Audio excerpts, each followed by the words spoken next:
In the music industry, there are voices that never die. And even after their death, they're still singing to eternity. In the United States, we have a lot of artists that passed away and are still being listened to.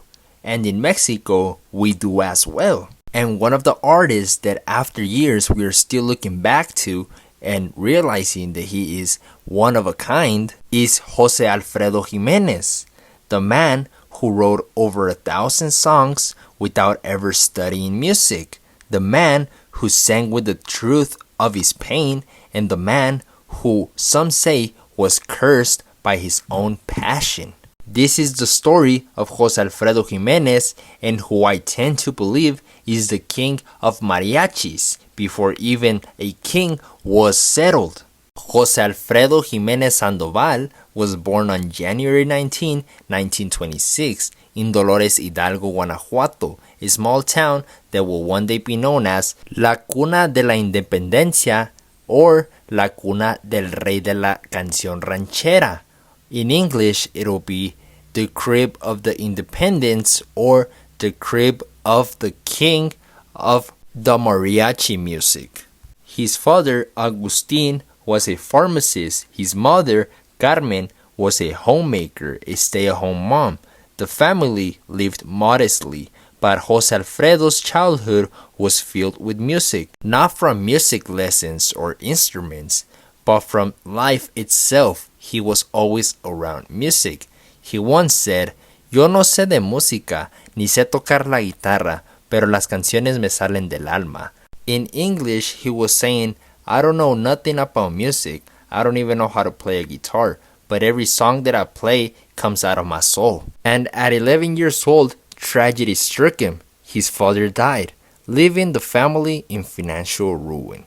They moved to León, where young Jose Alfredo had to grow up fast. He had to mature. He worked as a waiter, delivery boy, even a soccer player for the Necaxa youth team for a while. But deep down, what called him wasn't the field. It was the cantinas, the music.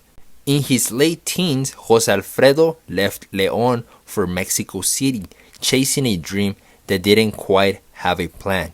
He worked as a waiter at the legendary La Sirena restaurant, and it was there where destiny found him. In these restaurants, mariachis would play, and when the mariachis would take their break, he would grab the guitar and start singing the songs he had wrote. Songs like Yo, Ella, and Cuando el Destino.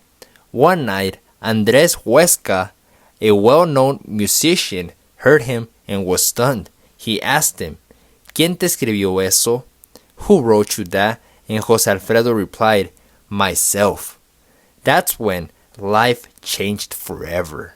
In the 1950s, Jose Alfredo signed with RCA Victor and began recording his songs. He wasn't just another singer, he was a truth teller. Every lyric came from his own heartbreaks, every verse from a tequila-soaked night. He gave Mexico its emotional soundtracks. His music had an impact in Mexico because his songs weren't polished. They were raw, simple, and honest, and that's why everyone, rich or poor, blue collar, white collar, or politicians, felt his music. Jose Alfredo loved with the same intensity he sang. Fiercely, dangerously, and completely, he married Paloma Galvez, an actress, and together they had children. But fame is never kind to love. His constant touring, his heavy drinking, and his affairs strained the marriage until it finally broke. He found himself alone again, writing the pain out of his heart. Songs like Te Solté la Rienda and Un Mundo Raro came from those lonely nights. People close to him said that whenever he sang about heartbreak, it wasn't imagination, it was confessions. Jose Alfredo's best friend was also his worst enemy. That best friend was el tequila. He used to say, "Yo no bebo para olvidar, bebo para cantar mejor." I don't drink to forget, I drink to sing better. But the truth is, the bottle began to take everything from him, his health, his voice, and eventually his life. By his early 40s, he was diagnosed with cirrhosis of the liver. Doctors told him to stop drinking, but he never did. He said, "Ya sería traicionar a mi mejor amigo." That would be like betraying my best friend. People started to whisper that maybe a bruja cursed him, a witchcraft or something like that. That his gift had come at a price, and maybe he knew it too. Maybe they were saying he sold his soul, which is crazy. I think there's like this black musician in the 1920s as well that was like real good with the guitar, and they say he sold his soul. I don't know the name though, I forgot his name. But let's continue. Even as his body was failing, Jose Alfredo kept performing. In one of his last shows, he looked at the crowd and said, "Esta noche no sé si canto o me despido." He basically said, "This night, I don't know if I'm singing or I'm giving my last show." He knew his time was short, but he wanted to live his songs alive, to give everything before the end. In November 1973, he entered the hospital in Mexico City. He asked for a bottle of tequila at his bedside. A few days later, on November 23, 1973, Jose Alfredo Jimenez took his last breath. He was 47 years old when he passed away, and he had a bottle of tequila right next to him when he died. He never betrayed his best friend, like he said. His body was taken to Dolores Hidalgo's, where tens of thousands gathered to sing him home. His coffin was surrounded by mariachis playing his songs all night. When they lowered him into the ground, they played El Rey. Some say the wind carried his voice just like the legend said it would. Today, at his tomb, shaped like a giant sarape, people still leave bottles of tequila and sing his songs. And every Dia de los Muertos, his resting place turns into a fiesta of love, pain, and gratitude. Jose Alfredo Jimenez didn't just write music, he wrote Mexico's soul.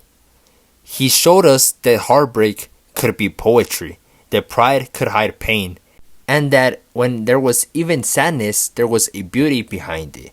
His supposed curse wasn't a punishment, it was a gift that consumed him, but in return made him immortal. Yo no nací para ser de nadie, yo nací para cantarles a todos, said Jose Alfredo Jimenez, which basically means I wasn't born to be a nobody, I was born to sing to everybody. In Mexico, we don't forget those who sing the truth, like he did. Because when the music fades and the bottle runs dry, it's their words that remind us who we are. And I have had a couple of times where I'm drinking and I find myself listening to Jose Alfredo Jimenez old songs, and they're very touching. I'm not going to lie to you guys, they're very touching. And even Juan Gabriel has tribute songs to Jose Alfredo Jimenez. He performed a couple shows, and those shows are one of the best he ever had, I will say. Jose Alfredo Jimenez didn't die, he was just ahead of time. To keep singing on the other side, he will.